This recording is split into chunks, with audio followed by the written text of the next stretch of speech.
지구촌 전교인 성경 읽기에 함께 동역하시고 함께 하시는 성도님들을 환영하고 축복합니다.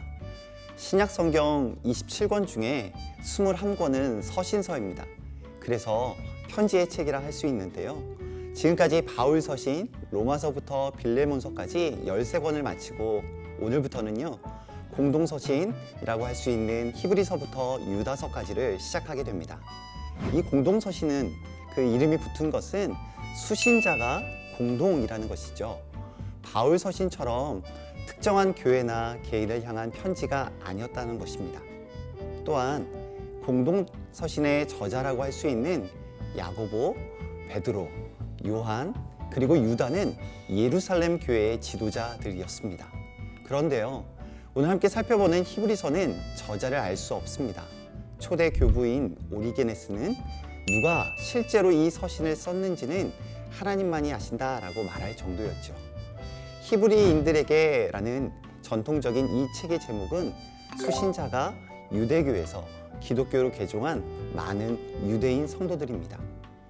히브리서는요, 박해가 절정이었던 주 68년에서 69년 사이에 기록된 것으로 보는데요. 67년 바울의 순교 이후 70년 예루살렘 멸망 사이라고 추정하곤 합니다. 환난과 핍박 중에도 믿음을 지킨 성도들도 있었지만 어떤 이들은 그리스도에 대한 초기의 충성으로부터 뒤로 물러나 배교자가 되었으며 또 어떤 이들은 타협의 위기에 직면하고 있었습니다.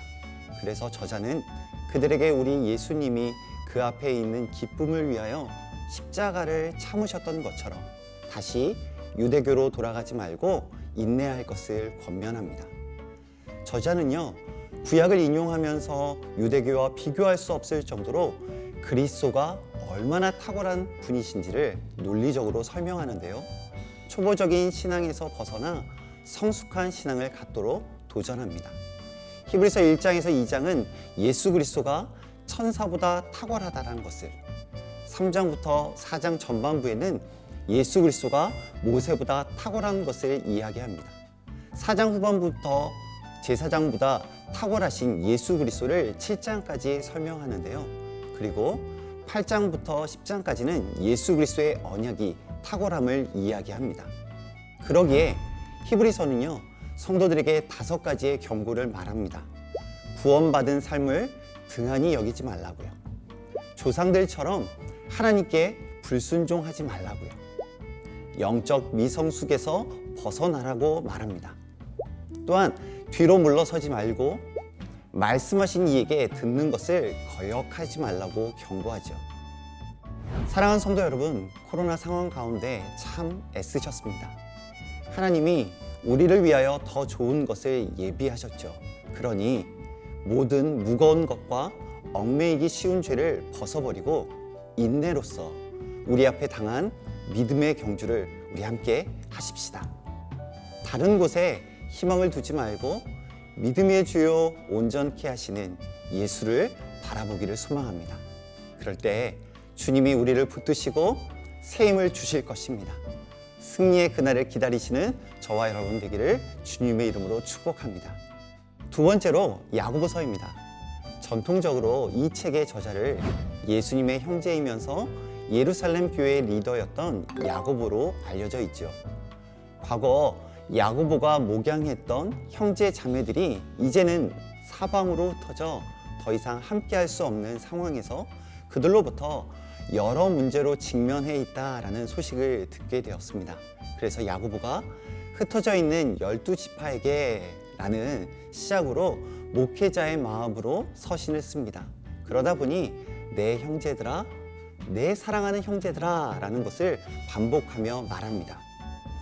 유대의 역사가였던 요세푸스는 이 야고보가 주 62년에 돌에 맞아 죽었다라고 기록하는데요. 많은 학자들은 이 야고보서의 기록 시기를 사도행전 15장에 등장하는 예루살렘 공의회가 있었던 주 49년 이전인 약 45년 정도에 기록되었다라고 보고 있습니다. 야고보서는요, 신약의 잠언이라고 불리우는데요. 그 이유는 지혜 문학에서 볼 수 있는 도덕적인 교훈을 간결한 문체로 기록하고 있기 때문입니다. 야고보가 잠언과 산상수훈으로부터 많은 영향을 받았다라는 사실은 분명하지요. 또한 불공평과 사회 부정에 대항하여 야고보가 강력하게 설교하고 있어 일부에서는 이 야고보를 신약의 아모스라고도 하죠. 사랑하는 성도 여러분, 행함이 없는 믿음은 믿음이라고 부를 수 없습니다. 그것은 죽은 것이죠. 죽은 믿음은 믿음이 아예 없는 것보다 더 나쁩니다. 믿음에는 행함이 따라야 하며 열매가 있어야 합니다. 눈으로 볼 수 있어야 하는 것이죠. 말로만 하는 믿음은 충분하지 못합니다. 믿음은 행동으로 드러나야 합니다. 어떻게 구원받은 성도들의 믿음이 드러나야 할까요? 시험을 만날 때 온전히 기쁘게 여기며 인내하라고 합니다. 하나님께 지혜를 구해야 합니다. 사탄이 우리를 유혹할 때 속지 말고 하나님의 진리로 물리쳐야 합니다. 시험의 때에 하나님의 말씀에 올바르게 반응해야 합니다. 모든 사람에게 차별 없이 사랑을 베풀어야 합니다. 하나님의 지혜로 혀를 다스려야 합니다. 자기 중심적인 삶, 교만을 버리고 성도는 겸손해야 합니다. 우리에게 주신 재물을 바르게 사용해야 합니다.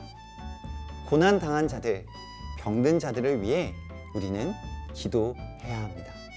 성도 여러분, 야고보서를 통한 우리에게 말씀하시는 행함 있는 믿음, 그 믿음의 삶을 살아가시기를 주님의 이름으로 축복합니다.